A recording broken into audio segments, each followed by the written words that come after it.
jingle. What is up? What's up, everybody? Welcome to another Gary Williams Stole My Lawn Furniture show. Inching closer to spring training, boys. I'm like coming out of my skin to get there. We got another bearded Huckleberry with us today. We're going to talk some meat because we all know that Delaware knows his way around a good meat. But yeah, we got him coming on, possibly the one of the owners of Lighthouse Tavern down in Canton as well. If you don't know, Delaware is one of the owners of Pig and Rooster Smokehouse, so you know he's always smoking up something good. And you guys should probably stop by his Ravens tailgates; they're pretty epic. At some point, is he smoking up something good like the guy smoking up outside of your establishment right now, guys? You want to go there that early? We are in Baltimore City. Hey, look, if we're going for blood, Dusty, all right, get ready, man. As I say all the time, come to the king, you best not miss. And I swear, you start. I'm not coming after you, man. I'm just coming after what's going on outside. Well, not smoking meth in that alley. I mean, it's just facts. Spoons and lighters and needles. Yeah, you know, this is all the stuff you need. What's up, Austin? What's up, Laura? What's up, British Raven? How we doing today? Happy Thursday. God, I almost thought it was Monday. The day before Valentine's Day. Did you boys buy all your roses and chocolates for your significant others? Nope. I got mine right here. Don't have one. Did that last week, you know, when it was a little bit cheaper. Good for you. Ooh, you fancy. Ooh, you're a forward thinker, man. Got out ahead of it. Just flowers and stuff like that. We'll do something tomorrow since she's off work, and everybody else will be working, so we can get out and it's not going to be too busy. Okay. So we'll go have I guess pending this little guy. I got a sick little one right here. That's why we're doing this show. Oh, Thanksy. That's why I'm doing the show from a different location. But one thing I want to bring up before we start moving on, Brian's Neapolitan and vanilla ice cream takes. It's already getting brought up in the chat. It went from our show to the Ryan Ripken show chat room on Monday, and it was a point of contention where I think Laura's about to come. You said you come at the king, you best not miss. Laura's about to come at the king. All right. Laura's on her way to the kitchen to eat some Neapolitan ice cream. And I don't think she's gonna miss. I don't think she's gonna miss either. You like Neapolitan ice cream? You like Neapolitan ice cream? No. See, my man, right here. It's my man. Oh man! I'll be honest. I haven't seen like one of those shout outs on Street Taxi. Remember that taxi trivia game? We just had Street shout out. Cash Cat. I watched so much of that. Ben, what's his last name? Ben Bailey. Ben Bailey. Yeah, like so if you don't know, Ben Bailey has a really good comedy special that's really funny. I never knew he was a comedian. Nice for the answer. I stumbled across him. You want to see? You want to see Uncle Dusty? Say hi. Hi, buddy. What's up? How you doing? He'll probably be popping in and out. Yeah. You can see him. You see him? British Raven says Neapolitan ice cream is a lazy ice cream. It isn't a flavor. It's a flavor. Oh, you want to see I do not concur Honestly, with British Raven. I don't really know that I've ever had Neapolitan ice cream. So we used to always ice cream sandwiches are awesome. We always had it in our fridge, but it never got eaten. Really, like Dustin and I would always go for the chocolate and vanilla side of it. I mean, I'm out on the chocolate ice cream thing. Just give me a thing of vanilla. He doesn't like mint chocolate shit. Okay. Communist. I don't like. I just never knew that they don't belong together. I'll be honest with you. I never knew that it was called Neapolitan ice cream. I just thought it was just the 3 flavor chocolate, vanilla, and strawberry. So when you guys said Neapolitan ice cream, I was lost. You need to read a book with no picture. Yeah. I love you telling me that I need to read a book. That's great. All right, Deli, what do you want to talk about today? We got you. We talking about tailgating? We talking about cooking meat? What are we doing? Let's talk about all of it. You have to cook, I think, in a proper fashion. I mean, so for my Super Bowl party, I guess a week ago now, I smoked up a case of short ribs. They were, big beef ribs. It's nice if you can get those big dino ribs, but they're hard to come by. Everybody cuts them up into short ribs so they can cook them like French style, which sucks. If you leave them whole, you can make a nice long beef rib. So I smoked up a few of those, and then I did about 40 pounds of pork shoulders and boned off some turkey breasts, and we smoked off some turkey breasts, made some Alabama white sauce.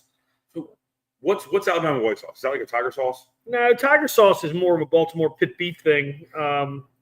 Where it's lazy tiger sauce is just horseradish and mayonnaise. But if you're gonna make a little more, you can make it a little lighter using. I use yogurt and a little bit of mayonnaise, but I like to use that yogurt. I still use horseradish, and then you can use to spice it up. Use a little, use white pepper, and that way you thin it out. It's not like so heavy, and it coats your meat with a nice sauce. I like coating my meat. Coating your meat. Got to make it easy to slide in your mouth. But you lighten that sauce up, and you make a whole lot. It's tasty. But if you're just globbing mayonnaise and horseradish, that's no bueno. Yeah, but you like horseradish and mayonnaise, dude. I like horseradish. I just like to go, class it up a little bit, fancy. Cutting up big ribs is like cooking a steak in the microwave. That's what Austin says. I think Delaware will agree with you there, Austin. Sure. And here's the kicker: his wife's a vegetarian. She loves it when I make the whole house and the whole block smell like smoked meat. You actually have to wash it out of your beard. It stays in there pretty good for It's you can change your clothes and the smoke smell goes, but it stays in the beard for days. She loves that when you give her a big hug with a smoky face of. It's great. I'm sure. You ever smoke Neapolitan ice cream? Suck it, Laura. All right. Give your meat a good old rub. Hell yeah. Yeah. See, Laura gets our humor. Oh man. No, but you make one of the, and this is, I'm being serious when I say this, one of the best vinegar-based barbecue sauces on your pulled pork shoulder. It's fucking delicious. It's got those chili pepper flakes. You want to talk about that a little bit? Yeah, that North Carolina vinegar style is pretty easy. I mean, it's that sauce is pretty easy to make. People make it a lot harder than it is. I can even tell you a quick recipe if you want. It's half cider vinegar, half white vinegar, some chili flakes. You're gonna heat it up with some brown sugar and don't tell anybody, but a little dash of ketchup puts a little sweetness in there and gives it a nice color. Some pepper and then just cook that up till your sugar dissolves. And I use brown sugar, not white sugar, and I think it makes a great sauce. But when you're pulling after you smoke your pork butts, you gotta let them rest. You can't just go in there. If you let them rest in you call it a Cambro, just a cheap cooler, and let it rest for a couple hours, it'll steam those juices in and hold them. So when you pull it, and you're pulling it, to serve it, just shake that vinegar sauce in there, just enough to, it's help hold some moisture in there. And then when you serve it, people, if they're vinegar fans, like Brian and I are, you add it as you eat it. And it makes it a delicious pulled pork sandwich. Got to have coleslaw on it. I think in Maryland we're bigger vinegar fans in general, just because we use it so ubiquitously. Ooh, ubiquitous. You like that word? Wow. Save that for you, Brian. I'm gonna write that down. Oh, yeah, write that. You can't spell that word. They didn't teach that in Seaford. Bell's got his marble notebook here, by the way. All the important stuff is in here. Delaware, we've got way too many family members that went to Seaford. We know you can't spell ubiquitous. My phone, man. I'm called the cutting edge. I wonder what British Raven's thinking about this. I don't think they do much smoking meats in, like especially He giant likes beef brown ribs sugar. and pork shoulders and stuff like that. He likes brown sugar. I like that. British Raven, you're the man. He's over in England. He's awesome. Oh man, it's So 11 in the morning and I want some steak. Hell yeah! I do kind of want Chipotle now after we're talking about this. I know.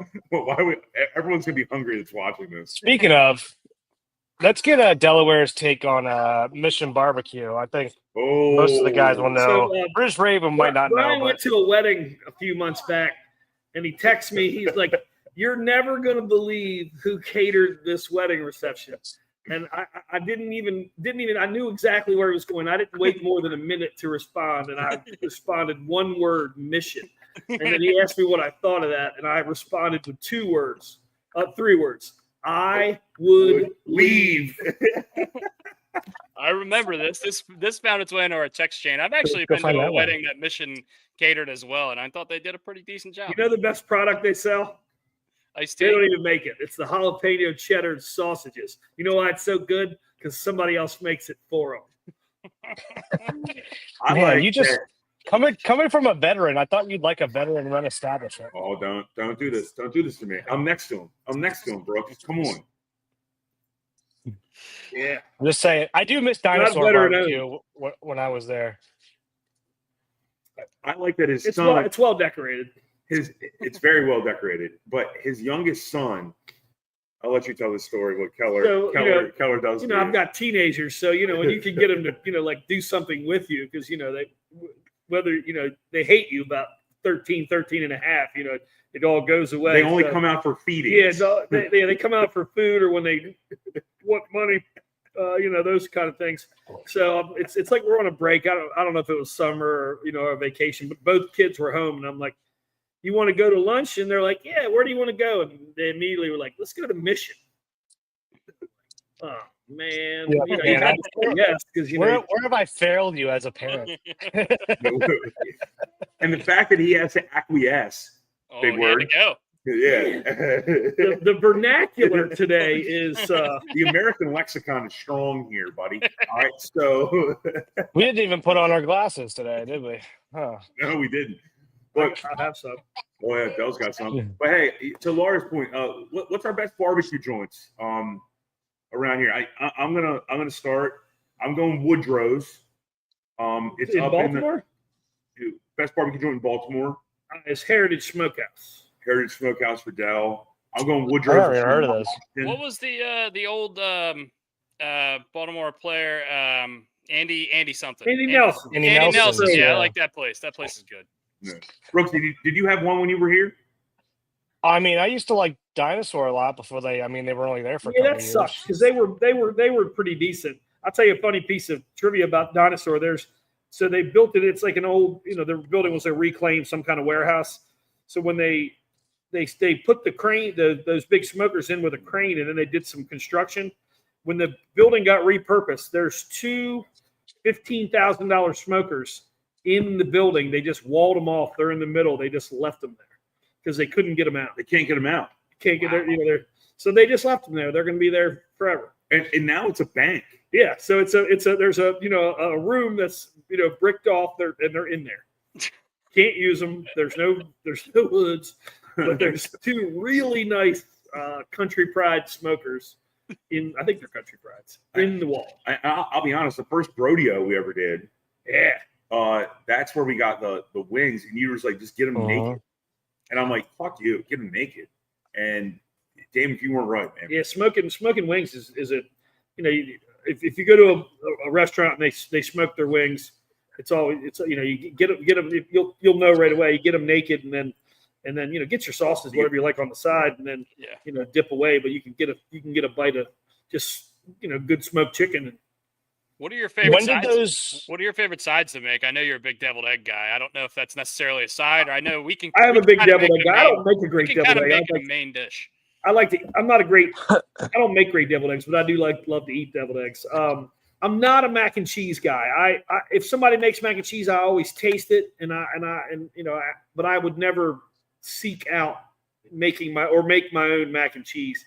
To me, it's not an important. There's only for me, there's only two important sides when you're eating barbecue, and it's beans and coleslaw. I think my beans are pretty awesome. I like the way I make.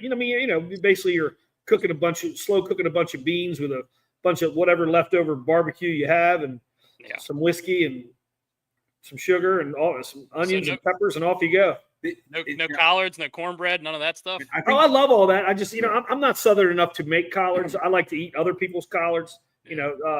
Delaware is not exactly a Southern state, so I didn't grow up with my family cooking collards, and it's a lot of work. But yeah, I love good collards. And I think you smoked asparagus one time that was fucking delicious. Yeah, I don't remember how long ago that was, but you smoked asparagus, and that was fucking tasty. I love putting vegetables in the smoker is a great idea, because you're not just going to maybe necessarily cook through the whole dish there, but adding that smoke flavor and then and sauteing it off or whatever you're going to do after that. Do you put when you're smoking meat, do you put the veggies above the meat or around it, or how's that process? If it's you're not trying to keep it vegetarian, so if it happens to be below the meat, it's not going to it certainly won't hurt anything with some good drippings on there. Yeah. Did you boys ever think this podcast turned into a cooking class at the same time? No, but I'm starving now. I had no expectations, but honestly, yeah, I could eat a house right now. What would you like here's a good working question. with the most? Austin says. What we got? What's the question? What do you like working with the most when you smoke? I like a neutral kind of wood. I think mesquite is terrible. I don't like the flavor it adds, so I stay away from those heavy hardwood like mesquite woods. I smoke with fruit wood most of the time, cherry or apple.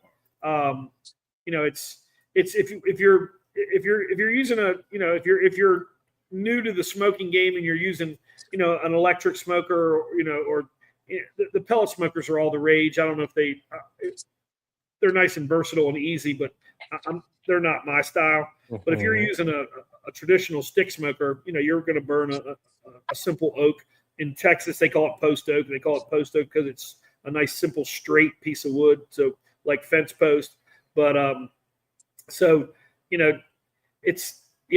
not into the big heavy woods. I tend to smoke mostly with fruit wood.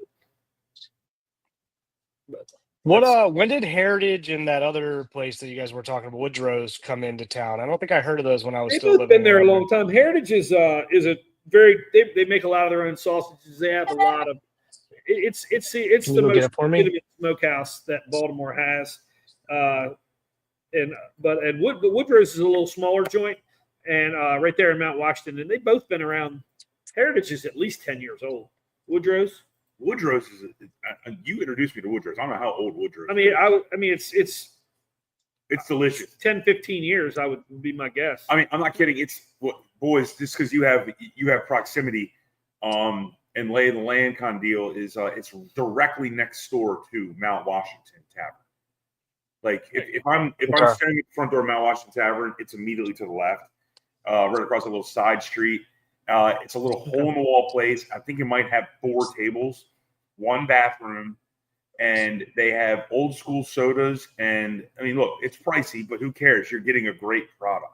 When you say old school sodas, what do they have? New Coke and Tab and stuff like that? Yeah, they have like Mr. Pibb.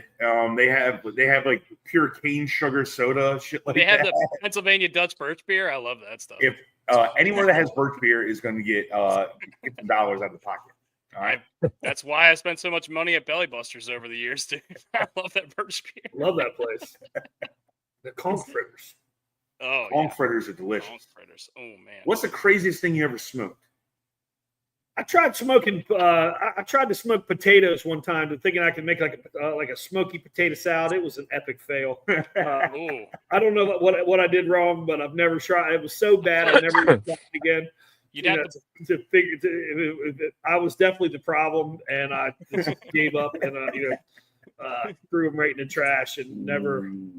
Did you boil them first? I'm wondering. Did you boil them first, or were they just not cooked through when you smoked them? I think I tried it raw, and I probably should have half boiled them off and then smoked them and then chopped them up, but I didn't, and I failed so badly that I've never attempted another round of it. Oh man. So yeah, that's Do you do any smoke like seafood, fish, anything like I that? bought a small electric smoker to smoke fish in. I kind of, when Brian was asking about the asparagus and mixing, when you're I've always I've kept my seafood. I'll smoke seafood in that one little smoker, and basically all I've ever is mostly just like a whole smoke a side of salmon, and because you're smoking it on a really low temperature. Not like full on cold smoking, but just like if you see cheese that's smoked, that's a cold smoke where you're not putting the heat in there, you're just putting the smoke in there.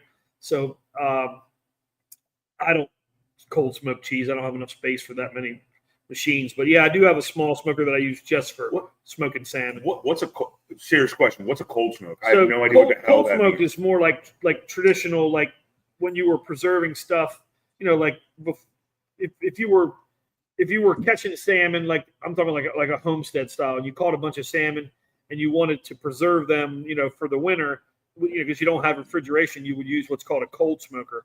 So you would the heat would be in a different chamber, and you would just basically the exhaust from the fire. Oh, okay, so it would filter into your smoke box, so you're smoking at 100 degrees. Oh, that's what cold smoking is.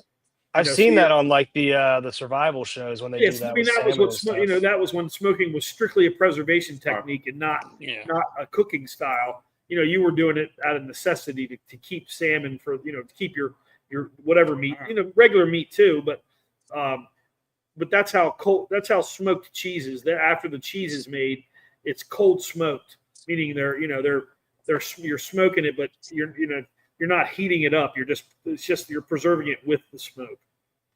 You heat up the ice cubes. Is that what you're doing? So that's how you get that delicious smoked Gouda on your cheeseburger at your favorite establishment. Yeah. So after they make that cheese, and then they're smoking it.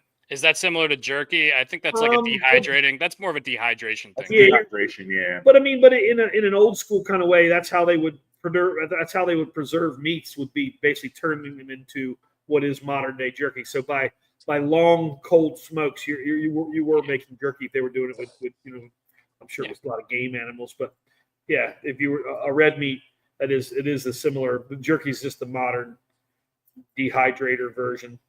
But yeah, old school cold smoke would be how you would preserve meat.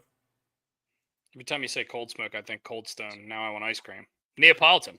So fuck Neapolitan ice cream. Laura, suck it, Laura. I'm gonna have to go and say I'm with Laura because a Neapolitan ice cream sandwich. You get to decide which way you want to go first. If you want to go chocolate or strawberry, and it's a fun decision for me. Brian's gonna have to answer the bell here in a couple weeks because Laura lives down in Florida and she's probably gonna meet up with us at some point while we're down there at spring training. She's gonna whip your ass. She's gonna bring you Neapolitan ice cream in a little baseball helmet, and you're gonna have to eat it.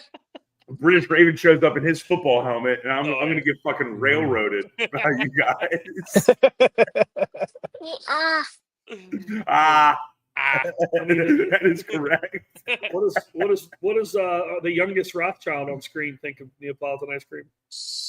He likes Superman because he likes Superman, and he likes basically vanilla, anything that he can put. I mean, he likes the M&Ms that go on top. All about sprinkles. It's all about the M&Ms. Sprinkles are for winners. So when we went out, when I was out in Indy, Brooks and I went to a burger joint called Bub's, I think it was, and it's also an ice cream parlor. And he goes there. He goes, he's either gonna get M&Ms or Superman, and young man got Superman with M&Ms. No, he'll throw M&Ms on it. They just didn't have M&Ms there. He's so predictable. It is a boat, yeah. He likes cars. Anyway, pitchers and catchers reporting today. By the way, guys, are you excited about spring training starting? Yes. Mr. Delaware, you excited? When what do we got? Were we single digit days to pitchers and catchers? No, it's today. Right now. So that'd be one. So that'd be zero. So that's single digits. We're even in Delaware. Yeah. And Jackson Holliday's there taking some ground balls, looking like he put on about 10, 15 pounds of muscle. He's looking good. Yeah, Brooks, didn't your friend Tim Meza say he had already been in Florida for a week or two? Yeah, he's already been down there. And when did he get down there? He got down there last Sunday or 2 Sundays ago. Are those players allowed to work out at the facility, or is that a rule that you can only? No, they got access all year round. No, so he was already down there working with his new team. Yeah, he was down there. He said he was playing. Jared Jones was down there. He was playing catch with him. So a couple guys were down there a little early. I wonder how that works. I guess the coaches aren't necessarily allowed to interact with the players. The players are allowed to do whatever they want, kind of thing. Probably, yeah. I mean, because they have rehab stuff there at the facilities too. So a lot of guys they got to be full. Yeah. A lot of the injured guys are showing up early specifically to get going. So we got New Jersey numbers, by the way. Big Gary Sanchez wearing number 99, and Brian's boy Steve Sugano wearing number 19. Ooh, 19. So I don't know if you like 19. Tyler O'Neill's got 9. Right? Tyler O'Neill 9, Dylan Carlson 15, Kittredge 39. Charlie Morton is wearing a solid number 50. And then Laureano is wearing number 12. So those are all the new numbers we got. Jersey numbers. What's my favorite new pitcher wearing? 19. Number 19, baby. I think what we get is I get Steve, you get Sagana, and we just go as a couple and just Steve. I'm with her. One guy's got to be 9. The other guy's got to be 1. You guys look like the two Muppets that sit up in the Raptors. Old men that just get angry at everything. Waldorf and something. I can't remember the other one's name, but I can. Do we change our name on the moniker to the two Muppets? Shakespeare, yeah. The Muppet Babies. Oh, man. Oh, I love it. All right. Well, where do you guys want to take the conversation? Do you want to get into baseball? You want to keep talking meat? Delaware, do you have any other meat stuff you want to get off your chest, man? Well, hey, I'm going to say something real quick about smoking meats and stuff like that. Is if you haven't seen Chef's Table Barbecue, Katie and I were watching it the other day. It's Chef's Table Barbecue. It's on Netflix. It's a fucking awesome show.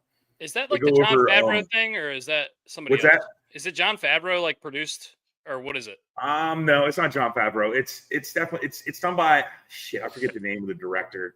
But it doesn't matter. It's so well done. It's specifically about the person, not the establishment. But they get into the establishment that the person works at. So, for example, the first one is about Snow's Barbecue, but it's all about the woman named Tootsie, who's 80. Well, I guess at the time they filmed it, 85 years old. And she's a janitor by day, but a barbecuer at night, and which is crazy. And people line up like 2 hours before they open. And it's like somewhere in Giddings, Texas. It's rated the #1 barbecue place in the country. It's freaking awesome. That's episode number 1. Episode number 3 is about Rodney Scott, who's down in Charleston. Dell's familiar with Rodney Scott. He has two places. One's like a podunk place, and one's a high-end place. I'll let Dell go from here. So his first place was his family's place, and it's on the the barbecue trail. Rodney Scott is famous for whole hog barbecue, and now that he's gotten a little more spotlight on him, he's moved to the big time, and he's got a new, more modern place. But his family was it was like a gas station, kind of a whole hog place, and they, like on the weekends they would have like eight different pits, and a whole hog would be on each one. To cut Dell off real quick before he continues, is that he would literally grill these whole hogs on chain link fencing. Yeah, so like I do, like Pig and Rooster does we do a whole hog barbecue every 4th of July, and the hog I'm cooking is in that 200-pound range, and it takes 15 hours to cook it. So if you're thinking about you're going to serve that thing for you had to start cooking it yesterday morning to serve today. It's quite a bit of prep. And and you're cooking the whole animal together, so it's a totally different style of barbecue. Yeah. So, but it is a pretty neat series where they're personalizing the faces behind famous barbecue. But yeah, definitely check out Chef's Table Barbecue. It's awesome. It's on Netflix. It's when I say it's tasty, it legitimately is tasty. Man, we're gonna have to There go you to go. Mission after this. I know we got Alex Styles here popping in. You know, They'll never run out, Dale. They'll never run out over there. Yeah, real barbecue runs out. On a sad note, the guy who kind of my favorite Baltimore barbecue guy, he was a real big fella, and he passed away last week. The Smoking Swine. He had a food truck in Baltimore forever, and I've never had Facebook. Oh, I but thought you wanted to get down. I always used to keep my wife's check my wife's Facebook to find out where the food truck was, but. Big Drew Pumphrey passed away. Baltimore lost a real legend with that guy, and he used to cook for us for like charity events and stuff. And he was a super awesome and a great and a super self-taught barbecue guy. He was when I moved to town 25 years ago, he was a local doorman, and then had a really good barbecue thing going. And but yeah, that was Smoking Swine is definitely missed, and Drew's missed. That's a bummer. Yeah, total. That's a bummer. And Not I'm going to make light of a situation that's obviously terrible, but didn't he borrow your truck one time and like spin wheels or something like that? He called me one day because his food truck was a trailer, so, and he called me because he wasn't going to be able to. We were talking about I'm not going to be able to work this week because my truck's in the shop, and I'm like, well, just take my truck. And he did, and almost got it stuck, and but it worked out good. I got some good barbecue out of it. I mean, it was cool. Oh man, But yeah, it was sad. damn. Well, So what are we gonna do it's always hard to hear about Baltimore legends like that dying. Especially self-made people. Yeah, he was a doorman turned barbecue guy, and he had some pretty awesome barbecue. I mean, look, this guy's dick walked in the room 10 minutes before he did. All right. Phew. That's And look, Alex Styles, great man, that's fantastic food. Yeah. Yep. yeah, it was a tough one. Well, let's lighten up the mood, boys. Sorry, It's spring- Yeah, you're good. Spring training. Yeah, spring training is here, guys.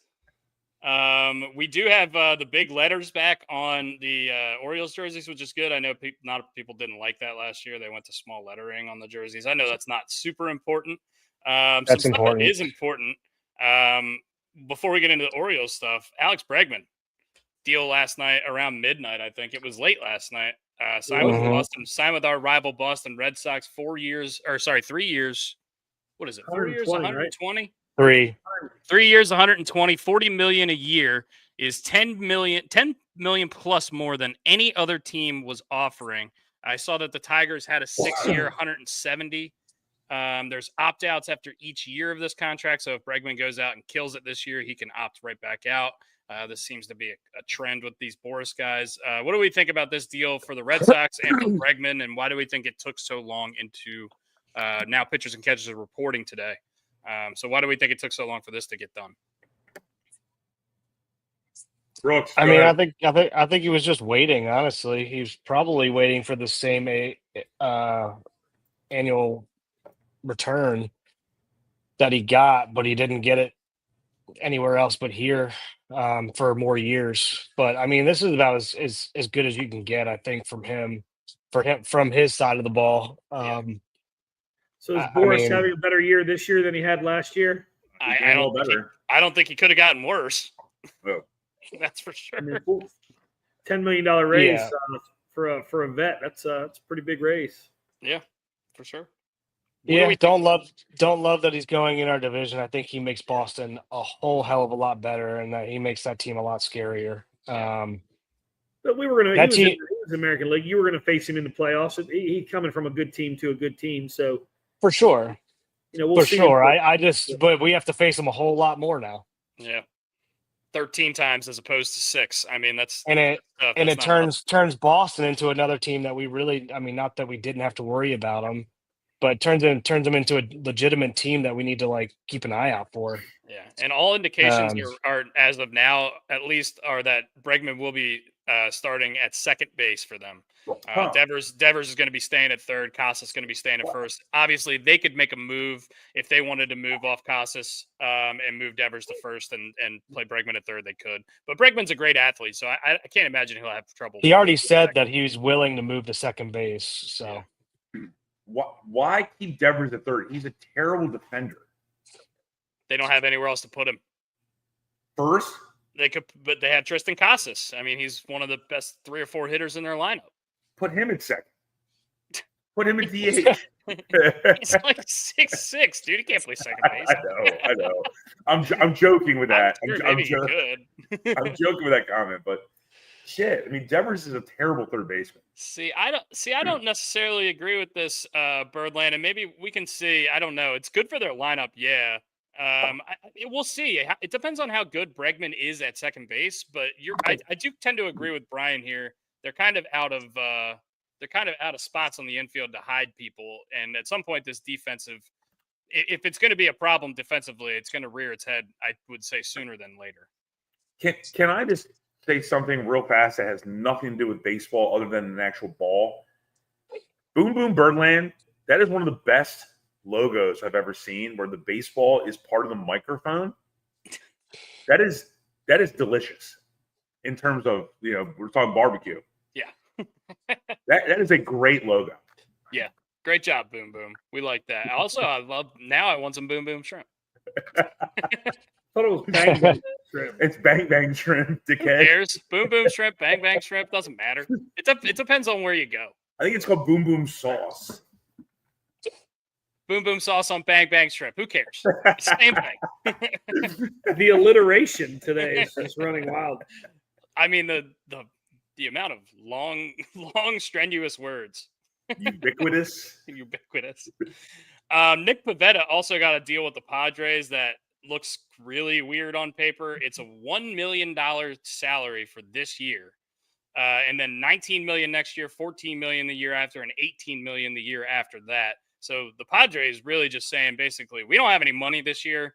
I don't know what's going on with them, but they signed another pitcher. This feels like an overpay. But I guess they had to because they're only going to pay him $1 million on paper this year. This is a weird deal. What do we think this means for potential Orioles moves? Because I know we've talked a lot about the Orioles potentially moving with the Padres for starting pitching. This has the Padres trading one of their starters written all over it, and the Orioles better be in this fucking market.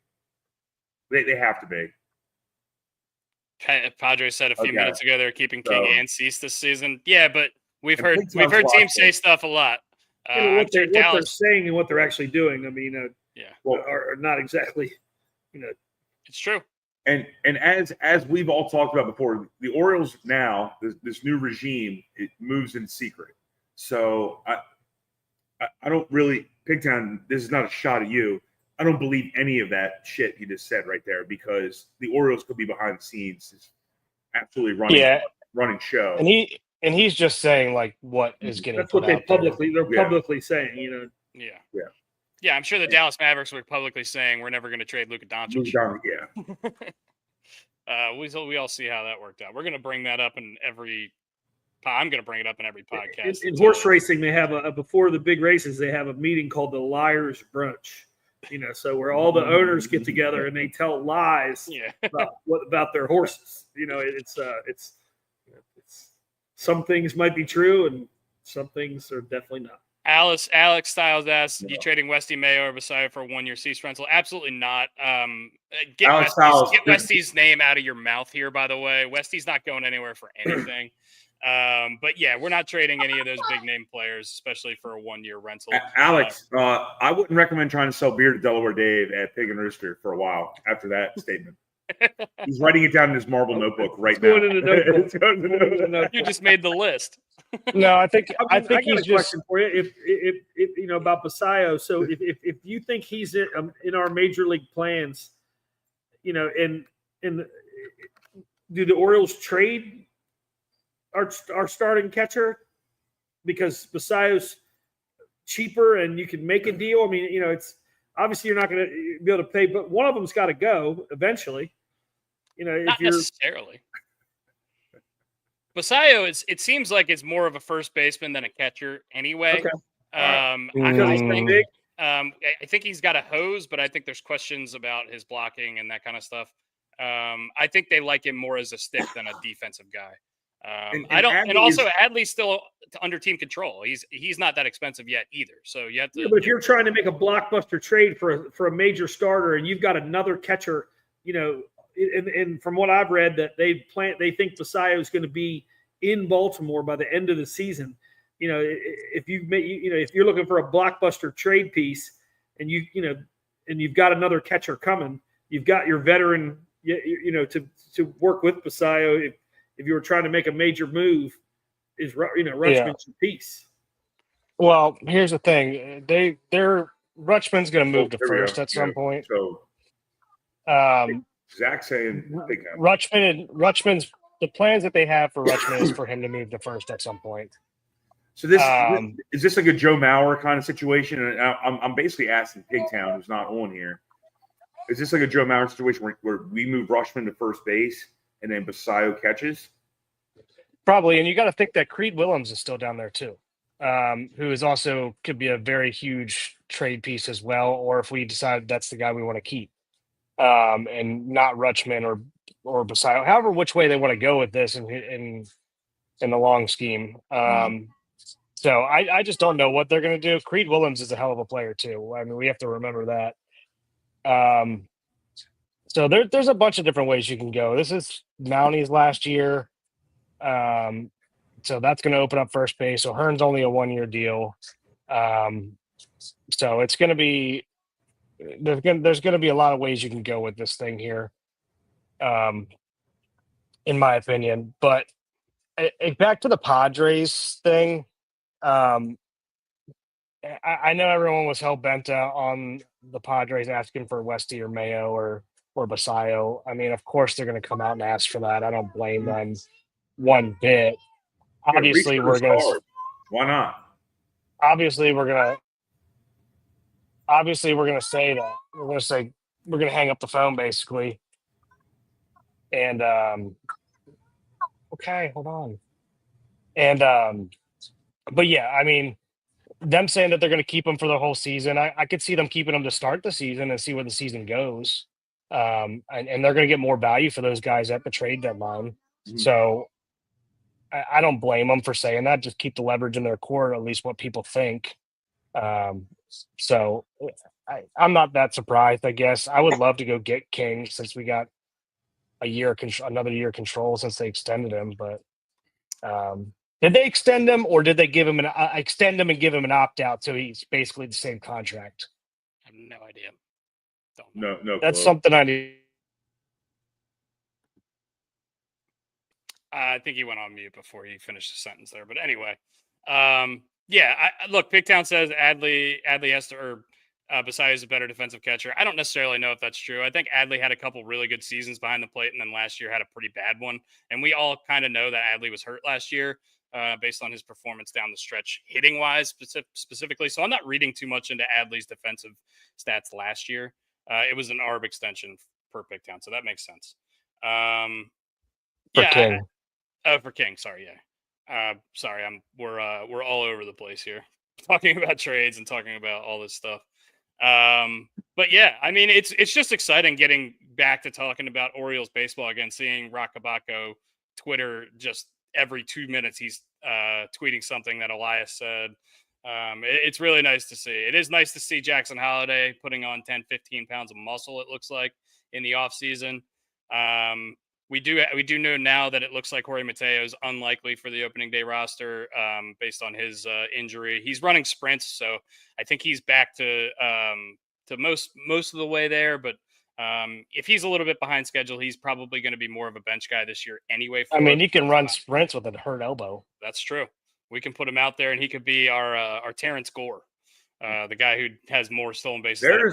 There is a reference I haven't heard in a very long time. That guy's gotten almost as many stolen bases as at-bats in his career. You can look it up. It's crazy. Trevor Rogers, a couple weeks behind schedule because of opening due to kneecap subluxation. That's what the word is? Our buddy Cabbage said... We're using big words today. Subluxation has to stay off of this. Okay. His kneecap's not right, so he's not going to be ready for opening. He had a partial dislocation. Yeah. Felix Bautista is feeling good throwing bullpens. He has a quote unquote good chance of being ready for opening day, according to Elias. And he also said this is a group we feel ready to take into the season. Everyone ticks along into spring training, but he's still keeping the phone open. Basically, is the gist of basically what Elias said this morning. A lot better than the news we got last year, which was that half of our team was injured and it was going to be the season of doom for us. Taron Vavra. What are my opinions on Taron Vavra coming back? I don't know. It's depth in the minor leagues is what it is. it's- I mean, yeah. and the minors did need a little bit of a revamp after last season, after a lot of people got pushed away, got pushed out. But Taron Vavra, I mean, it's hard to be mad about depth in the minor leagues. And like somebody gets hurt. We saw all the injuries last year. I'm fine with it. Yeah. Absolutely fine with it. Hey, I'm going completely off script here. Is Joe Radke And he's got okay? three Is options. he alive? Joe has some sort of issue with his phone that he's not able to comment. I He's think gonna he is cut- watching though. He is watching. He's probably going to call in here and give us the story. Something happened on Sunday with his phone, and now he has to wait for Apple to get him his Apple login or something here in the next couple of days. I'm with British Raven. I mean, there's alcohol involved. He works for Red Bull. Well, A lot of Red Bulls. that's danger. RBVs for everybody. Oh man. How about Anthony Rendon having hip surgery, out for a long time, quote unquote? That guy's a piece of work.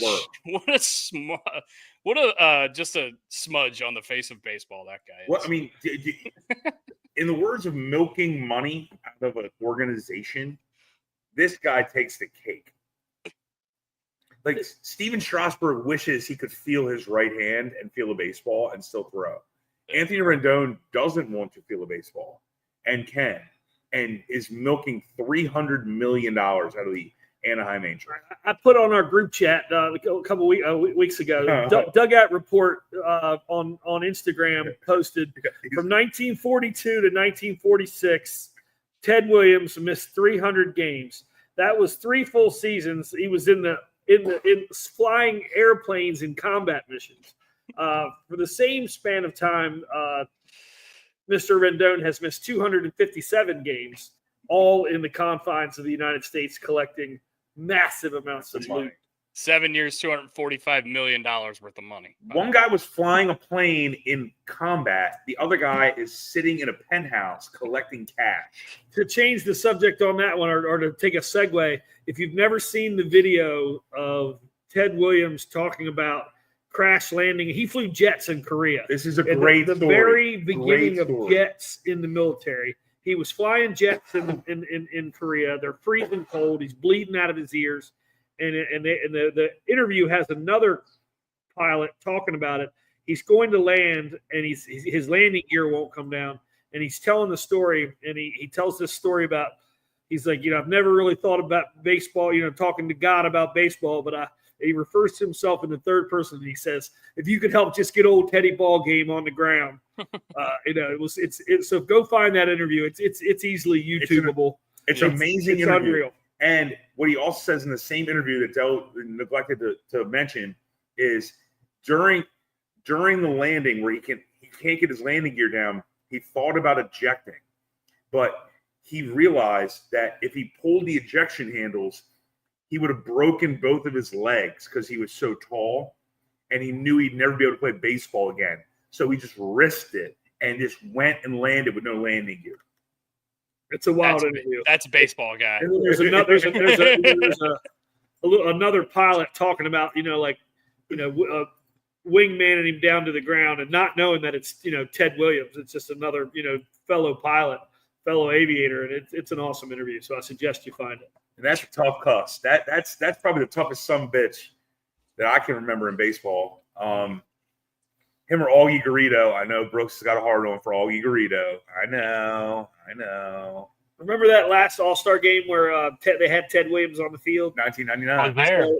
Brooks I was there. The Hall of Famers that surrounded that man in pure awe was pretty awesome.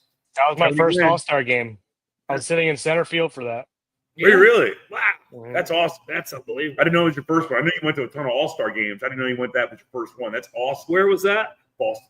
Boston, Yeah. That's awesome. 99. Did they have the monster seats back then or no? No, I don't believe so. No. No, No. because that was the home run derby. Mark McGuire was just hitting the ball on the highway the whole time, right? He broke Him and his Sosa, back. yeah. Him and Sosa, but Griffey ended up winning that one. I mean, that's Brooks as a kid summed up in a nutshell. Griffey coming out on top in a home run derby. That's Brooks's childhood there. Who's your favorite baseball player of all time? I've never asked you this question. I think he played for San Diego State University. He's the all-time rebounds leader. At Assist San leader. Diego State Assist University. leader. Assist leader. Assist leader. Yeah, that one too. That too. And someone on this podcast hates him. I don't hate him. Don't hate him. I have Tony Gwynn stuff in my house currently. He wears it. One time we did an exercise where in our baseball chat, we made our starting 9 of the baseball players we've seen in our lifetime. And I put Ichiro in right field instead of Tony Gwynn because I'm significantly younger than you fellas. And I saw a lot more Whatever do you Ichiro. Whatever do you mean? I saw a lot more Ichiro than I saw Tony Gwynn. That's just what I'm saying. I mean, They're that both real was the great question. players. It's fair. It's a fair question. You're wrong, but it's a fair question. It's a fair answer. Douche. Look, man, if I need a pinch hitter, he can pinch hit for me. You can pinch hit. He can throw a dime. Out of here. Ichiro over Tony all day, Pigtown says. Oh man, you just created some mortal enemies, Pigtown, but that's that little statement. He was born in the 90s. Nah, he's older than me. He's 2 years or a year older than me, I think. All right. Look at that. In Anthony Rendon's last season with the Washington Nationals in 2019, Anthony Rendon had 34 home runs and 126 RBIs. In his 257 games that he's played with the Nationals, he's got 22 home runs and 125 RBIs. And that's in 6 years. The guy hates baseball and he doesn't play it, so we should stop talking about him. He doesn't deserve our time, to be quite We've frank. spent more time talking about Anthony Rendon than Anthony Rendon's been playing baseball. True. Fact. So we're moving on. We spit nothing but the facts here. If you're gonna don't talk shit about early Tony Gwynn though, because early Tony Gwynn was a hell of an outfielder too. He won several Gold Gloves in right field. Tony Gwynn had in 1 year, I think he had 40 stolen bases. He was big. He was a big guy at the end of his career. I don't know. Tony Gwynn told a story one time about how he was getting heckled at whatever stadium he was at, and they were calling him fat. And he responded to Tony Gwynn's one of the nicest people. Like, oh, people talk about how nice he was. And he apparently said to the fan that was calling him fat, "You're here to watch me play. I'm not here to watch you yell."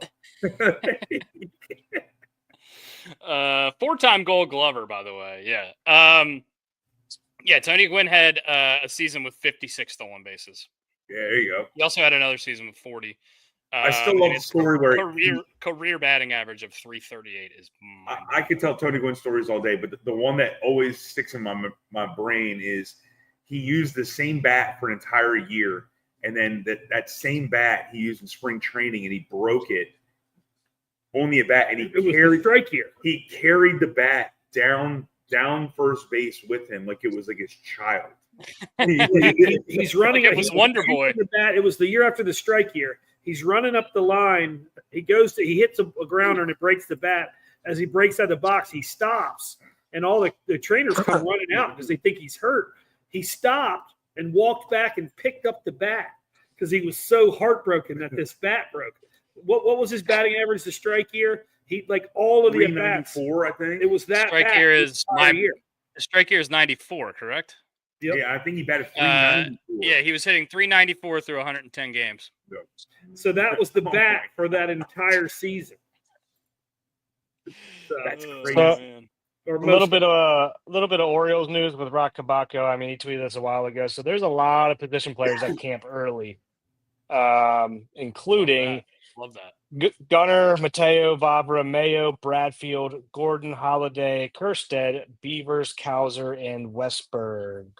And I know Mounty's there as well, so I'm not sure why he didn't have him in there. So if you're saying that Mateo's going to be late, that makes that Kerstad a whole lot more likely to break camp with the Orioles. So well, basically, Kerstad's going to definitely. Elias said this morning, Kerstad has quote unquote earned the right to get a lot of at bats in corner outfield and DH this year. He doesn't need to tear the cover off the ball in spring training this year. So he's pretty much, Elias said, Kerstad's on the team. He's on the team. Yeah. As he should be. Which he says he's earned. And I totally agree. I think when he was healthy in the majors last year, he was great. And when he was healthy in AAA, to be quite frank, he was great. He hits shit out of the ball. That grand slam he hit the dead center last year was awesome. Mullins too. What do you mean by Mullins? Oh yeah, Mullins is there too. Yeah. I mean it's great news seeing the whole team getting there early, basically earlier than they have to. I'm a big fan of that. I'm gonna throw a little curveball here. I know we're talking a lot of baseball. We're talking smoke meats and all that good stuff. Tony Gwynn. I want to go into a quick segment. Who had the worst weekend of the past weekend over the Super Bowl? Who had, of any sport or football? Any sport. Anthony Davis. Not bad. The Mavs front office. Hey, what is your adductor and how do you hurt it? Because apparently he's out for a month with an. There's an AB, an abductor. I have a 6-pack abs right here, and an adductor, but I don't think it has anything to do with your stomach. So I don't know. Alex Stiles says Drake. Drake is Alex Stiles took my number one answer is Drake. Drake got eviscerated. Yeah, he got eviscerated. He can't spell that. I can't spell that. I can spell that. I mean, I tend to agree. I look, the Mavs front office is going to get completely cooked, as they should. It's their fault, though. So, whatever, I think Anthony Davis, bad weekend. I think Patrick Mahomes and the Chiefs had a pretty bad. Although Patrick Mahomes is going to be fine. He's won. So did you see a clip of I don't know if it's real. Was it real or not? Of Patrick Mahomes' father getting into a fight with John Rocker on Bourbon Street. Is that real? Yes, it's a real thing, and apparently Portnoy put out yesterday that they're going to fight at Rough and Rowdy. Yeah, they signed paperwork. They're going to fight each other. Contract. John Rocker and Patrick Mahomes Sr. are going to fight each other at the next Rough and Rowdy, which is Barstool's fighting pay-per-view that they do every couple months. This is April 18th. This is a real thing. I saw a video of them jawing at one another and getting into a kerfuffle on Bourbon Street. I knew John Rocker was still alive. Oh yeah, and he is pretty big, he's big dude in the video. He's just got some newfound relevancy because I hadn't heard his name in 10 years before this weekend. That was the dude. I mean, one, obviously we know all his racial epithets that he. I can't even. I gotta stop using big words. Yeah. But when he would come sprinting out of the bullpen, that was incredible. John Rocker just tweeted 9 minutes ago. I love it. I mean, he's getting his name out there, right? Why is Pat Mahomes Sr. doing this, by the way? Do you think Pat Mahomes Jr. is calling him what the fuck are you doing, dude? Well, I think they are. I think they are trying to get him to not do this. Who's going to be the ref? Is it going to be his fucking son? It's a douche. That kid should be. Not Patrick Mahomes. Patrick Mahomes' little brother. Jackson Mahomes. Yeah. Yeah. I don't know who's going to be the ref. I don't know. It's probably going to be maybe it could be John Gruden. Who knows? He works for Barstool now. Jesus. Oh man. I mean, so we're gonna go back to Drake real quick. I mean, how would you think you would feel if your ex-girlfriend trolled you on the most viewed Super Bowl in Super Bowl history, and Crip Walk? Yeah. And the whole crowd yelled A minor. Rough weekend. I would say. Kendrick Lamar is ruthless. That dude's taking no prisoners. I would not want to be on the wrong side of that dude. I mean, it's like back in the day. It's like if you dissed Eminem, you knew you were going to be in the next song, right? You don't come at those kind of guys. You just kind of lay off, right? It's like talking shit to Michael Jordan and then playing him the next time he plays in your house and he drops 80 on you. Like, you don't need to give that guy extra motivation, man. Yeah, like who's guarding me today? I'm gonna drop 50. Yeah. No big deal. Whoops. Oh man. It's like Larry Bird. Who's playing for second? I'll never. I've watched the video on YouTube so many times, but I'll never forget. I mean, it was happened before my time, but the first time I saw that Larry Bird told the reporters that he was going to play the whole game the next day left-handed, and he did it, and he scored like 38 points or something. Like that. He did that play in the Olympic war practice. They were playing a bunch of rookies as it was their their team to practice against, and a couple of them were talking some smack, and so the next day he played the whole scrimmage left-handed, and he was shooting his free throws left-handed. Yeah. So Larry Bird, apparently a bunch of the cheerleaders for whatever team he was playing against in the NBA, they were in a playoff series, and a bunch of cheerleaders were out of the same pub that Larry Bird was at, and they kept trying to get him drunk, kept buying him beers. So Larry Bird drank all the beers. And after he dropped like 42 or whatever it was on said team, he walks over to the cheerleading spot and goes, "Thanks for the beers." That's just cold-blooded. Pure cold-bloodedness. Oh man. I wish I had that moxie. I wish. Into football, I mean, while we're talking about football and the Super Bowl and stuff like this, we had an announcement this morning. The Jets intend to split with Aaron Rodgers. They wish him success in his future, but Aaron Rodgers will not be the quarterback for the New York Jets this upcoming season. They will suffer a $49 million cap hit over the next 2 years, $14 million this year and $35 in 2026 if Rodgers decides to sign and play elsewhere. If he decides to retire, I would imagine those numbers get a lot smaller / go away. I saw the one thing they were like saying, if you do want to come back, you definitely can't go on the McAfee show. Brooks was talking about this. Brooks was talking about this before the podcast. Brooks, can you tell us a little bit more about that? Yeah, I think the rumor was that Aaron Glenn said that if you do come back, then you can't, you can no longer go on the McAfee show. But I don't think that was. I doubt that was the point of contention that caused this. I'm sure they were probably going to be parting ways anyway. Yeah, I don't think that's the thing that got this over the hump, but I'm sure maybe this is part of the thing. Yeah, it's just they're laying the groundwork to get him to go. Yeah, you're going to come back. You're not getting a reason that show every.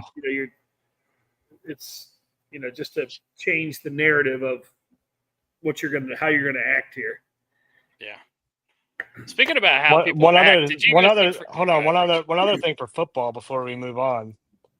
Looks like there's a rumor going around that the Steelers are putting in serious inquiries into Trevor Lawrence down in Jacksonville. Ooh, really? So something to look out for. Where are you seeing this? On Twitter said nobody like super high level official, and it's just like rumors, but something to keep. Gotta want to be out of there. Something to keep in mind and something to think about. So I mean, it makes sense. I mean, under the same vein, I've heard a lot of rumors about Matthew Stafford potentially being dealt from the Rams this offseason. To the Giants. For the Giants, I think a lot of people have been saying for that. The Giants hold the number 3 overall pick in the draft. And if you're a Giants fan and you trade the number 3 overall pick for a 37-year-old quarterback, when I don't think their roster is very good, I mean, what are you trying to do there if that happens? I don't think there's any truth to that, though, because I just can't see the Giants. I don't think there's any truth to it either, but in the same vein, they need to win this year or they're all fired. So keep your job. Try to get a couple wins real quick. Yeah, and that way you can show face. So because Shane and Daboll should not have a job right now, in my personal opinion, which means nothing. But they should not have jobs. So they need to get at least 8, 9, 10 wins next year, or they're done. And doesn't seem like the 2 quarterbacks in this class are going to be the rookie sensations that we've seen the last couple of years in C.J. Stroud and Jaden Daniels. But it could turn out that way. We don't know. Obviously, there's a lot of question marks around. I agree with you, Nick. I don't think they should either. But Andrew Filipino is retweeting this, so I mean, somebody of a little bit of stature is retweeting it. So Is this in regards to Trevor Lawrence? Sorry, I was talking to the Yep. same time. Yep. I did. I saw the Ravens tweeted it's not our exact schedule, but it's the home and away, which I think we've known for a while. But I do want you to can pull look it at up. the schedule, and you know everything except your common opponents. Yeah, so this is what we got here basically for this year. Yep. I mean, this away schedule is freaking brutal, guys. We got to play the Buffalo Bills, the Kansas City Chiefs, the Green Bay Packers, the Minnesota Vikings, in addition to our division. And the Dolphins, I can't imagine, are going to be a terrible team. That away schedule is really brutal. I think we might have one of the tougher schedules in the league this year. What do you guys think about this? Does this jump off the page as difficult to you? Because to me, it did. That is a tough schedule. Yeah.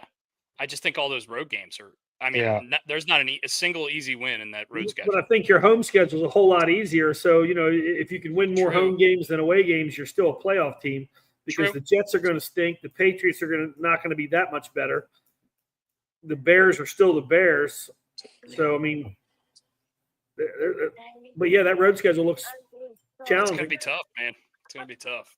I hope we're playing in Lambeau and not in like England or something because I really want to go to that game. I think we're too close to already have gone to Europe to be going back to one of the European games. And they had to tell you they've already informed the first European clubs of who's going to the abroad games. Yeah, because they let them see the Colts. The Colts are going. That's the only reason I know. Your franchise a heads up so fans can book travel. Yeah, I think the Colts are actually going to Germany. I think they're the ones doing Germany. Did you see Australia was going to get a game too? They said that. Did you see the quarterback list? You got the new 36-year-old head coach Kellen Moore. Did you see the quarterback list of all the guys drafted with him? No, I didn't. Did Kellen Moore go to Houston or Texas Tech? He went to BYU. Or no, he went Boise to Boise State. He did the Statue of Liberty. He's that guy, right? No, that's Jared Zabransky. Oh, that was the guy after him? Yeah, I don't know if I can find it. That's not my thing. But there was a neat list of all the quarterbacks because I think he was like the 7th or 8th quarterback picked. He was undrafted, so maybe that's why he was at the bottom of the list. But it was a neat list. I'm looking at it now. 2012 NFL draft. It's the Andrew Luck RG3 draft. Yeah, so at the top you had Andrew Luck and he's retired, and RG3 and he's retired, and just all the different types of quarterbacks in that draft. It was a neat list. Who were the rest of them? I'm looking at it right now. I'm trying to get it together. Hold on, sorry. QBs in that draft are Andrew Luck, RG3. Kirk Cousins was also in that draft. If you remember, round. The Washington team took him as well in the first round. Also, Ryan Tannehill, Brandon Weeden. Also in the first round of that draft. He was the 28-year-old. 28-year-old. The rocket ship, Brock Osweiler was a second rounder, and there was some heavy hitters in the third and fourth rounders. Russell Wilson, 3rd round to the Seahawks. Nick Foles, 3rd round to the Eagles, and Kirk Cousins, 4th round to the Redskins. We also had Ryan Lindley, Doug Martin. Not Doug Martin. Doug Martin was a running back. Is a running back. Sorry, I got the muscle hamster. What a great nickname, the muscle hamster. He was great.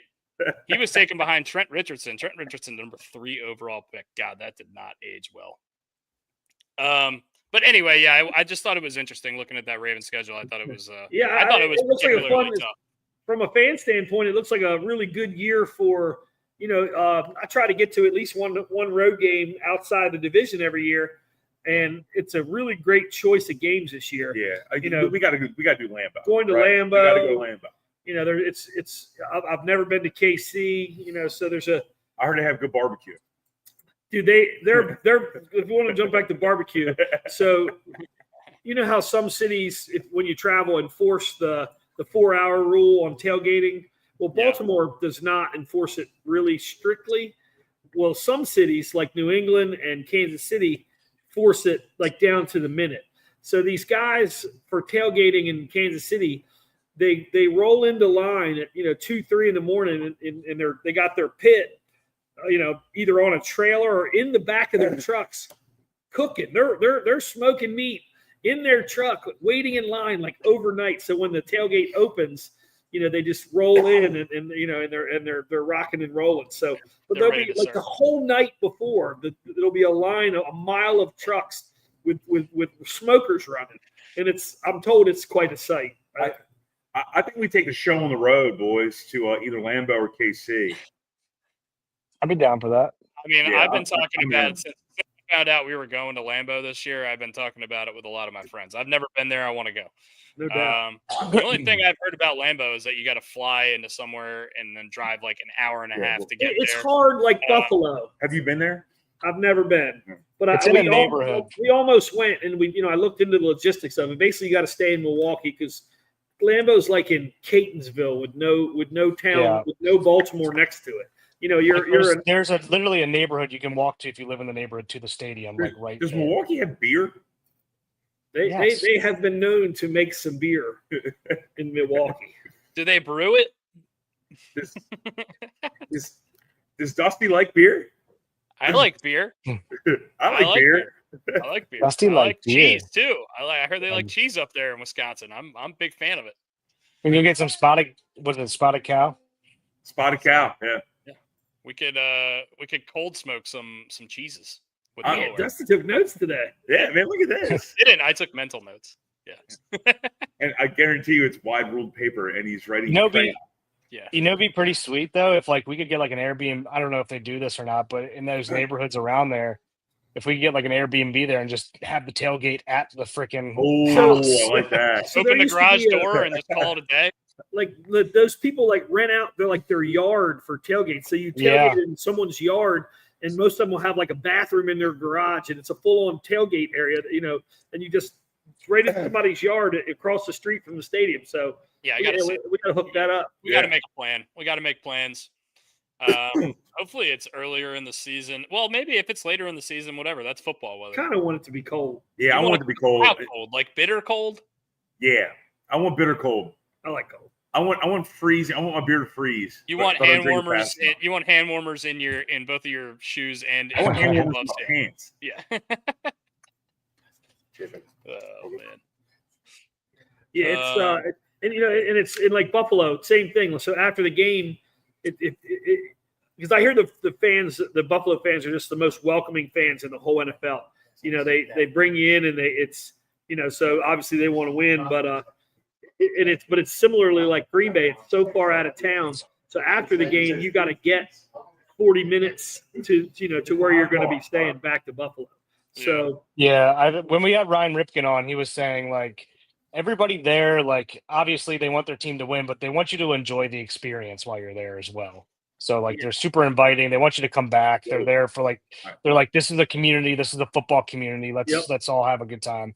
So So I'm currently talking and dating a young lady named Katie Bauer. She's gonna kill me for bringing up her name. She said they have a place there in Lambeau called the Cheese Castle, but that we have to hit. I mean, that's just a staple that we have. Is it made out of cheese? Katie, if you could let us know if it's made out of cheese, that would be fantastic. How structurally sound is it? It can't be that structural. You can take a blowtorch and ruin the whole place. because you care about structurally sound shit. I mean, if it's cold smoked, Do they have any load-bearing walls with smokers built into them? Oh man, Terps play Nebraska tonight. And we're moving on. The Terps are playing a road game in Nebraska. The Terps are actually getting 1.5. Expected not to win this game. is that tonight, Dusty? That is tonight. Yeah. Yes, 8:30 on the Big Ten Network.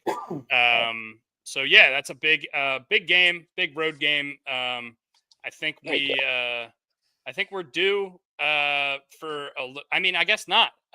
We're due for a little bit of a road bounce back because that Ohio State game, I think, left a bad taste in quite a few of our mouths. Deli, have you watched any of the Terps this year? Are you excited about the team? I did. I got to see a couple that I guess that was 2 weeks ago now. That little run of wins they had was nice. It was a nice little run. Yeah. I mean, I think that layoff was like that Ohio State game. I think that layoff was too long. Yeah. They had 8 days off, and I mean that's a I know. long They were the time. hottest team in the country, man, and they And then, just we're the hot, 8 day. and bam, let's take a week off. I mean, I think that really sucked. I like the you definitely want to get healthy, get your legs under you, but a full week off was after on a win streak that stunk. Yeah, I like building a break into the schedule like that before you get into the end of conference play. I think makes a lot of sense, and I think a lot of teams do it. But in that case, it was just the worst timing ever. Yeah, it was some shitty timing. Yeah, because we just got so hot. If we'd have lost that last game, then that's the perfect time to take that 8-day break or whatever. Yeah, if that last game had been that Ohio State game, you'd have been correct. Man, this is perfect. Yeah. But yeah, I mean, I'm excited. I think Derek Queen is awesome. I've seen some mock drafts where he's a lottery guy. I thought he was going to be a couple year guy in school, but he's pretty good, man. I don't know. Obviously, we want him to come back, but we've had a history of. I mean, even Willard said at the beginning of the year that he was like, "You guys better enjoy this while it lasts because he's not here next year." Yeah. And this is a question for the group. It looks like he needs to fill into his body. Yeah, that's he's the 18 way I'm years old. Yeah, I mean, not only that, I think he needs to I still think there's some growing to do, but I mean, they're going to draft off potential and he's going to go get his money, which I don't blame him either, unless he's getting paid a shit ton by Maryland. They did get a big influx of NIL money here recently. So we'll see.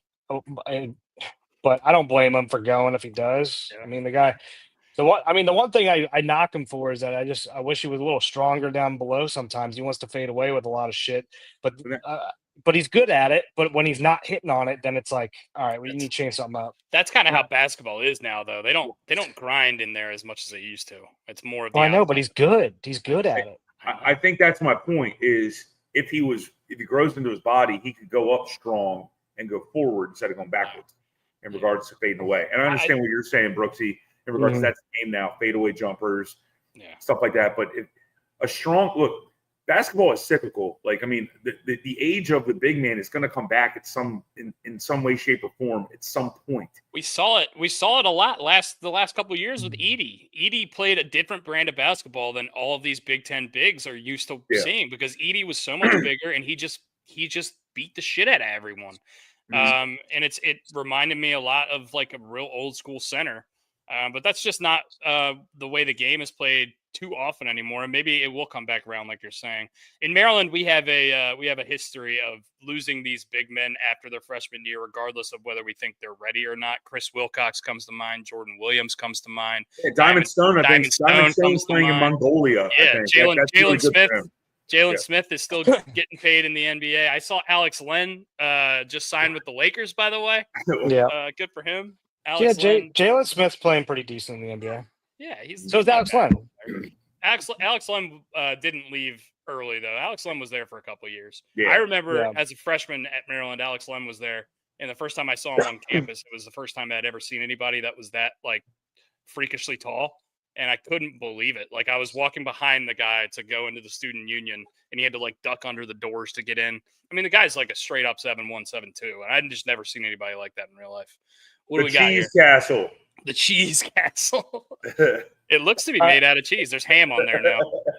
All right, so I'm going to send the link out, boys, for some call-ins today. Yeah, I know Joe wants to call in, but before we do, I just sent that out there for anybody watching and listening. It's going to be in the chat.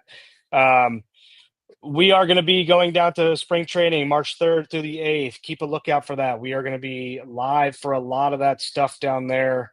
In terms of like a lot of the antics that go on with the boys behind the scenes that you probably hear stories about, you'll be able to watch and join in and kind of come along for the ride. But the only way to do that, we're going to open that up for only members only. So if you become one of the Huckleberry members, you can watch and follow along.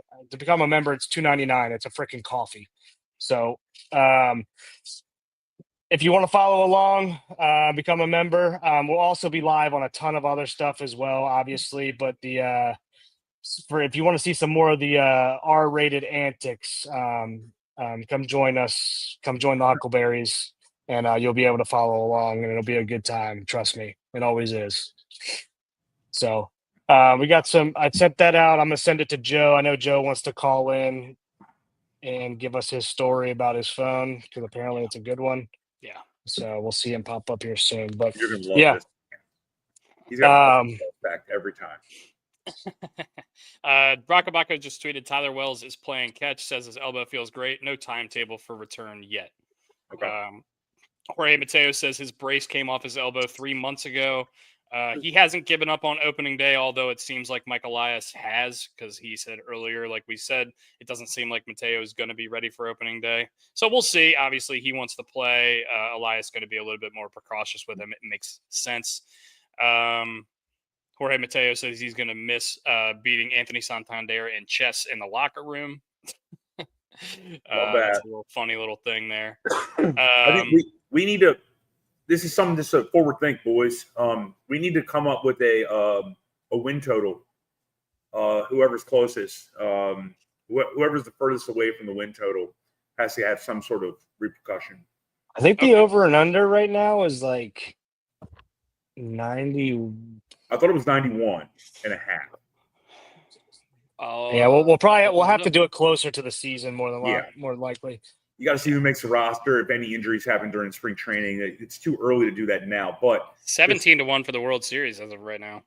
Well, they were 15, so that went down with the Bregman trade. 7th best odds. Boston went up to the 8th best odds at 22-1. Team wins. Let's go to Orioles. We are 87.5. 87.5. Wow. I would take the over. Mm-hmm. I mean, we're all going to take the over. We're O's fans. 162. 162-0, baby. Stevie Sugano. He's going to go Cy Young on there. Stevie Sugano, Cy Young. All right, boys. All right, boys. We want to hear the story, so we're going to bring him in. All right, Joe. Come on, buddy. What's up, Joe? How we doing, fellas? You got me? Tech Challenge Joe. What happened, man? What happened to the phone? So Sunday the fiber went out, so I didn't get the end of the Super Bowl or any of the post games.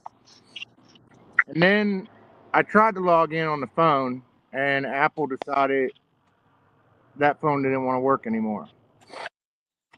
And I don't have my Apple ID password, and since they couldn't turn on the phone, no apps, nothing until Apple calls me and gets it back, which is approximately 2 hours from now. So 4 days. It takes 4 days for them to recover your ID and verify you are human.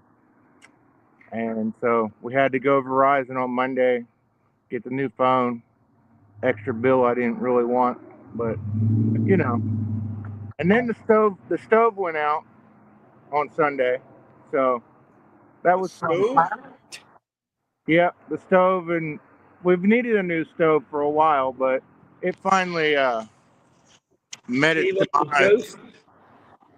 So we went last night. I went on Home Depot and bought all new appliances. Said, "Fuck it, it's on sale. We're just gonna get all new shit." Got the stove, the dishwasher, the microwave, and a refrigerator, and used my nice promo code to avoid that interest for 2 years. But you know, I also like how you're having your truck. It's been a fun, interesting week. That's for sure. Yeah, an expensive weekend. Yeah, it was. I think the government worse than Drake's. I know Drake's weekend was better than yours. Yeah.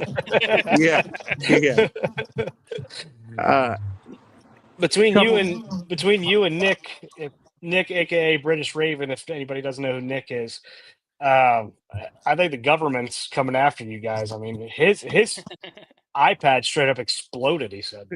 I think Nick's iPad started leaking like battery fluid. And called him fire. Something random. Apple, man. These are definitely. We got battery fluid on the show. These are definitely the PG versions of what happened. I can give the R-rated versions when we talk later, but there was definitely some shenanigans going on behind the scenes that led to some of this happening. But all's well that ends well, and got the 14 instead of the 12. So I guess whatever. It's a There phone. you go. I don't care. It doesn't seem much different to you. So No, not really. I mean, my work phone's the Red Bull phone's a 15. So I mean Okay. it's fine. I thought you were calling in from an Etch-a-Sketch. I didn't know how in the hell you were actually talking to us.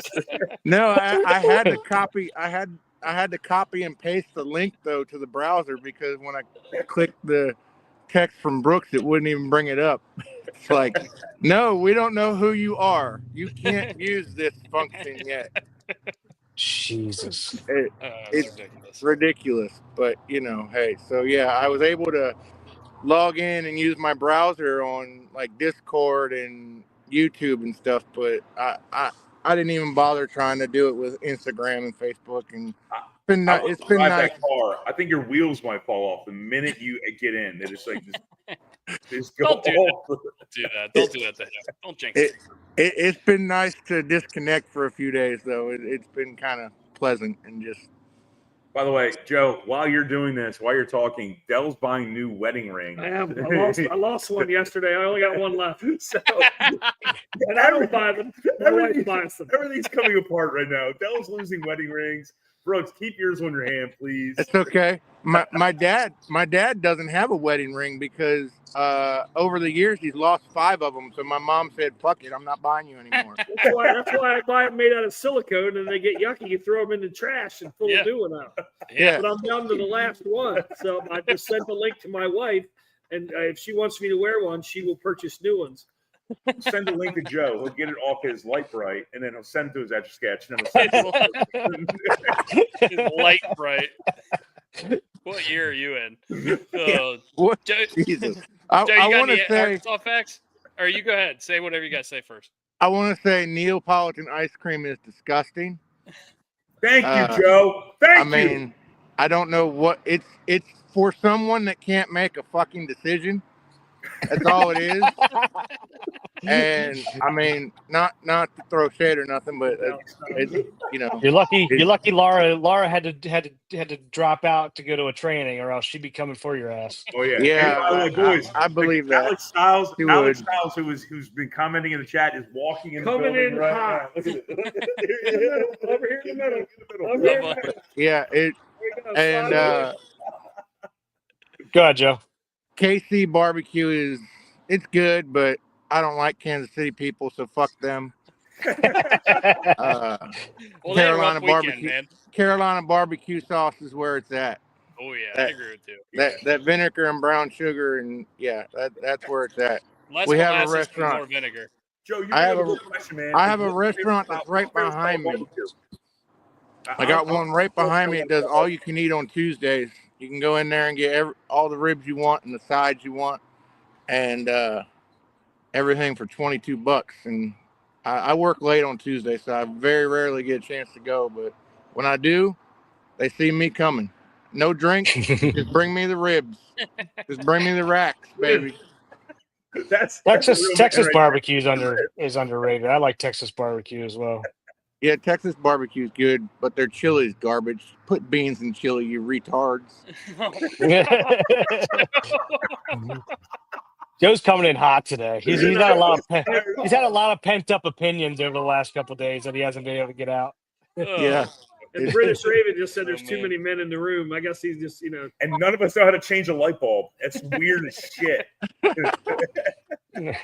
Oh man, Joe, give us an Arkansas Person. fact before we let you get back to your day job, man. Arkansas fact is it's cold as balls today. It needs to warm up. I'm tired of wearing 3 layers and getting in the truck and sweating because I have a jacket on. Just make up your mind, Mother Nature. It was 70 degrees 3 days ago. It's 25 for first pitch tomorrow in Fayetteville. It's going to be cold as shit. The metal bats are going to hurt them boys. Warm it up. I Jesus. not miss 25-degree baseball. That is the one thing I do not miss. God. I don't miss that either. I don't miss that either. That All right. you hit it on But the you want one more? I'll give you one more. The state flower is the apple blossom flower. I almost said ass bottom. Apple blossom The flower. apple bottom flower. The apple Apple blossom flower. With the fur. all I can hear is apple bottom flower. Oh, Joe, you man. man. Joe, thank you very much for calling I just in, came man. out of the store. I just came out of. A guy was walking in, seen my hat, and he yelled, "Go Boston!" And I said, "Fuck you." So that's the kind of day it's been. Oh man, Joe, we're gonna end you with that one. Thank you very much for coming Joe, on, you the man. man. I hope your day gets better and your iPhone doesn't explode on you, man. Yeah, it should get better. It's insured, so I mean, Yeah. once I get the ID back, I can slam this thing on the ground. As long as it turns on, I can go get a new one. There you go. All right, man. Well, we'll see you. Thanks for calling in and See thanks you, for buddy. Hey, Joe. All right, later, guys. See ya. Oh man, that is Joe. As entertaining as ever. Yeah.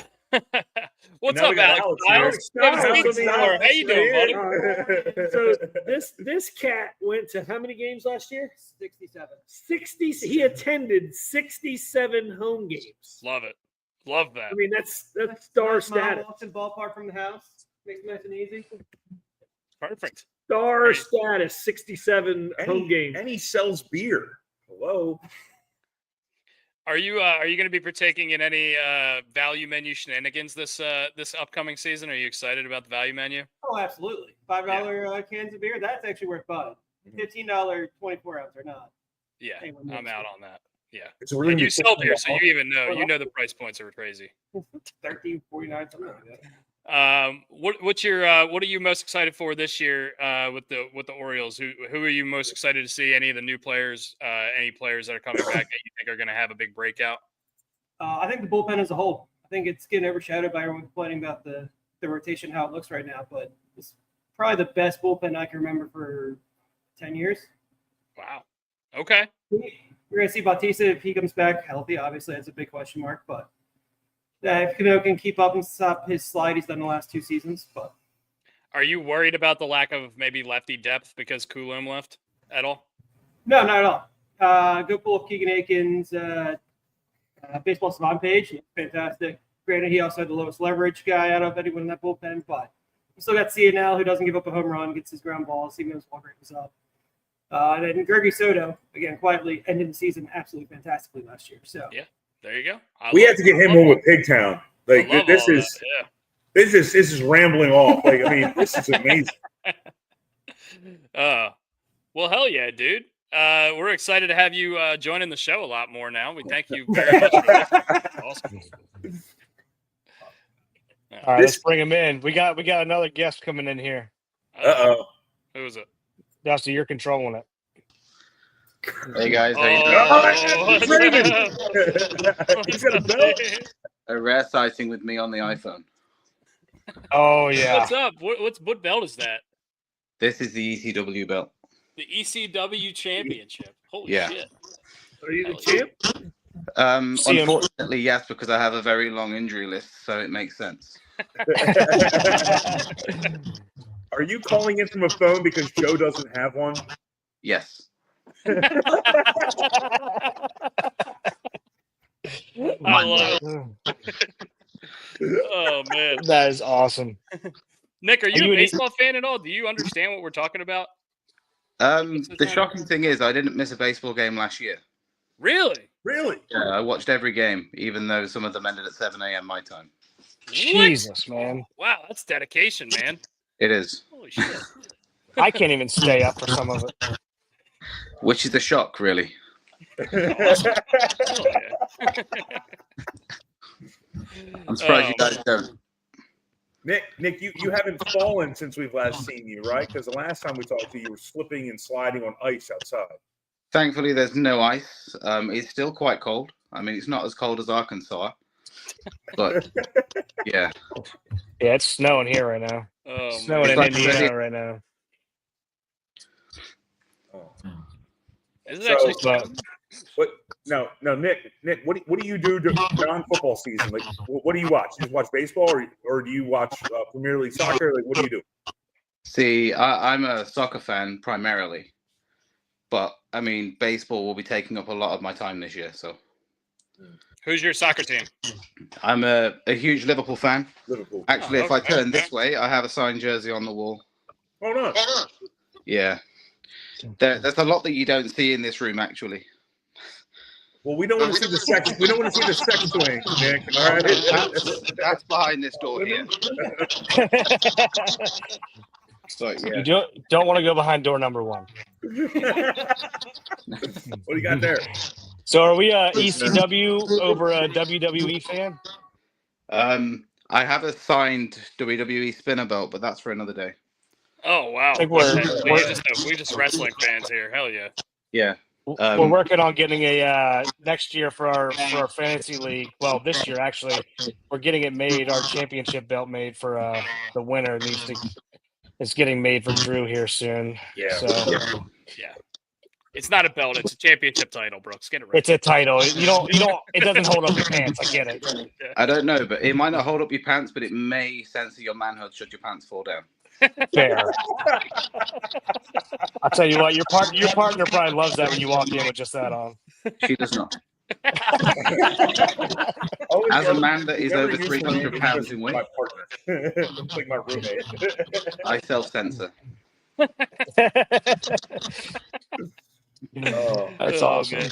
All right, man. Well, thanks for calling in, dude. Do you have anything you want to go over with us Yeah, before you get off here? Just wanted to come in and say hi. You know, I just wanted to come in and say hi on my iPhone that works with a password, and yeah. Turns out that's how they work. Oh man, Joe It's a is shocker, right? It's crazy. It's crazy You how had an one 87 simple password. GMC truck to broadcast out of. You would have been Yeah, to be all the fair, way. oh, maybe. man. All right, British Raven. Well, thank you very much. Go follow British Raven on Twitter and Instagram, wherever you can get his stuff. And thank you very much for calling in and hanging out with us all the time, man. Thank you. Nick, you're the man. Appreciate you. See you, dude. All right. Well, that's our call-in segment for today. Thank you guys for calling in and watching and listening to us and hanging out with us. We really appreciate all the love and support you guys have given. And thank you to Delaware for coming on with us today. Round of applause for Delaware. Alex Styles. Yeah, thank you for Alex Styles for always coming in here with some good stuff the last couple of weeks. Thank you for listening to us and hanging out with us. And hopefully you enjoy the content. And hopefully we'll get to some baseball games together this year, guys. Yeah. Yep. Hell yeah. Let's do it, Dusty. Let All right. them know. Let them know about spring training again. Yeah. Yes, March 3rd through 8th, we are going to be in Sarasota for spring training. We are going to be posting a lot of stuff on our accounts, Twitter, Instagram, wherever you can find our shit. And keep on looking out and join our Huckleberries. It's $2.99. Like Brooks said, it's like a cup of coffee.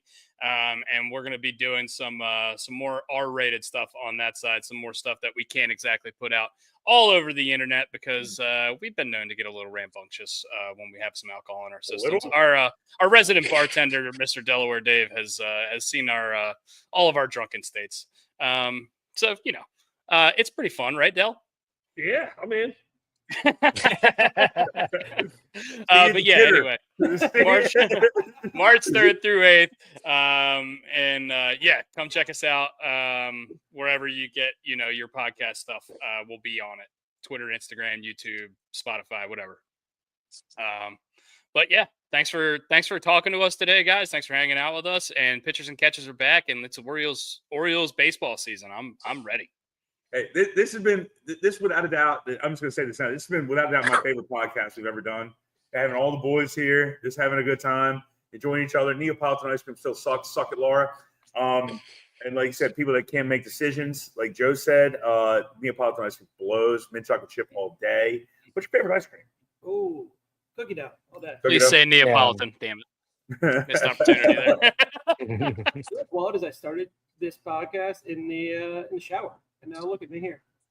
You were in the shower? Yeah, I like to look at you and Just have pants on. you know that stuff. No, I didn't say that. Oh, No, but this man. has been my favorite podcast, guys. See you guys in spring training. I cannot wait to see you boys in person. Love you all. We love you all, and thank you, guys. Yeah, absolutely. Thank you guys. And Brian, you want to outro us, or are you good? Yep. I do this podcast every single time because I have friends who love me, and I love them back, and I know they'll be there for me in any way, shape, or form. Mental health is a big thing that we don't harp on enough, and we're going to continue to harp on it. But I got people like this around me. And I love them, and I'll be there for them as well, and I'll be there for you guys. And I cannot wait to see you guys down in spring training. Hell yeah. We will see y'all very shortly. Thank you again to Delaware. Thank you again to Alex. Sorry, not Alec. Thank you again to British Raven Nick. Thank you to Joe. Thank you for Laura. Thank you to everyone who commented and hangs out with us. You guys are awesome, and you're the reason we do this show every week. Brooks? And join our Huckleberries. See Join you our guys soon. Yeah. You have to